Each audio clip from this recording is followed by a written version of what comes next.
સુરેન્દ્રનગરમાં જિગ્નેશ મેવાણીના ધામા તંત્ર અને મહેસૂલ વિભાગની કાઢી ઝાટકણી। સુરેન્દ્રનગર જિલ્લાના સાયલા, ધ્રાંગધ્રા, ખાસ કરીને ચોટીલા તાલુકામાં સરકારી પડતર જમીનમાંથી કે ટોચ મર્યાદાના કાયદા નીચે જે જમીનોની ફાળવણી થઈ એવી હજારો એકર જમીનોમાં આજ દિન સુધીમાં માપણી કરવામાં આવી નથી, સ્થળ ઉપર વાસ્તવિક કબજો સોંપવામાં આવેલ નથી અને માથાભારે ઈસમોનું ગેરકાયદેસર દબાણ છે।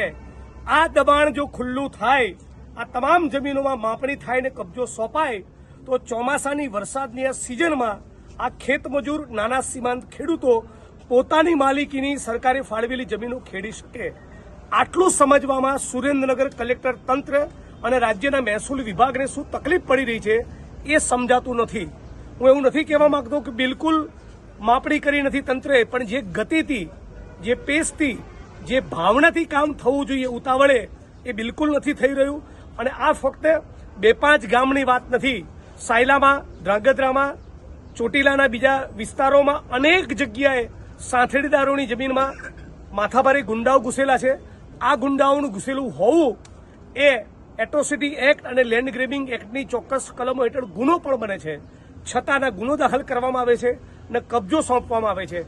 અને સ્થાનિક ભારતીય જનતા પાર્ટીનું નેતૃત્વ એટલું બોધું છે કે ભારતીય જનતા પાર્ટીના ચોટીલાના, સુરેન્દ્રનગરના ચૂંટાયેલા જનપ્રતિનિધિઓએ ઢાંકણીમાં પાંડી લઈને ડૂબી મરવું જોઈએ।